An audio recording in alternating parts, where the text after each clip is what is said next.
2½ cup ng glutinous rice flour. Isasangag natin yan. Mga 10 minutes yan. Gamitan natin ng medium fire. Halo lang ng halo hanggang sa magbago yung kulay at yung maamoy na natin yung amoy espasol. Yes. Kasi gagawa tayo ng espasol na special. Yan. Palamigin po pag ganyan na yung kulay at naamoy na natin. Tapos, mag-set aside tayo ng 1/2 cup na roasted glutinous rice flour para pambudbud natin doon sa ating tray. 1 cup na evaporated milk.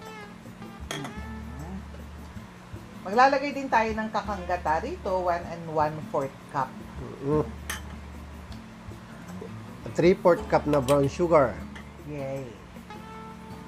At saka yung ating 1/4 cup na grinded na peanut. Saka yung ating vanilla. Pag naglagay po kayo ng ng peanut, huwag na kayo maglagay ng salt kasi salted po yung growers natin, Tapos ayan, hinalo natin mabuti bago natin iset yung fire. Yes. High fire po tayo muna hanggang sa kumulo. Pag kumulo na, shift na tayo to low fire. Yes. Kasi ilalagay na natin yung harina natin, yung ating glutinous rice flour. Okay? So, ayan, nag-shift na tayo to low fire. Ibudbud na natin yung ating roasted glutinous rice flour. Tapos, i-ready na yung kamay, yung mga braso, 10 to 15 minutes ito na haluan, Pampasexy lang yan. Eto na yun. Pag sa umpisa, parang ganyan, buo-buo. Pero huwag kayong mag-alala, ang goal natin is mapino yan. Ayan, very sticky ito, kaya patience is the key. So, ayan, kapag ganyan na madikit yung inyong sandok, palitan nyo ng spatula. Katulad yan, magpapalit si Mang Peps ng spatula. Ayan. So, been mixing it for 12 minutes na. Kaya, pino na yung texture. Tapos, lumalabas na rin yung coconut oil. Kaya, okay na yan.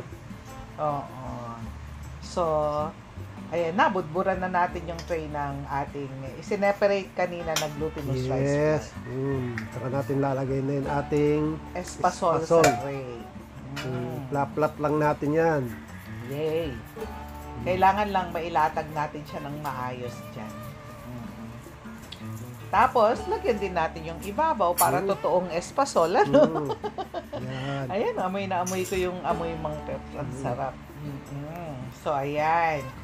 Tapos, siguraduhin lang na nakoberan ng flour. Tapos, i-slice natin siya. Kung ano yung gusto nyong length, bahala kayo. Ngayon, para madali yung inyong paghihiwa, lagyan nyo ng plastic yung inyong kutsilyo. Shout out po tayo sa ating mga star senders, si Sir Edwin Palma Jr., Ma'am Flor Ganda, and Ma'am Consuelo Butonas Flores. Maraming salamat po. Thank you sa inyong panunood.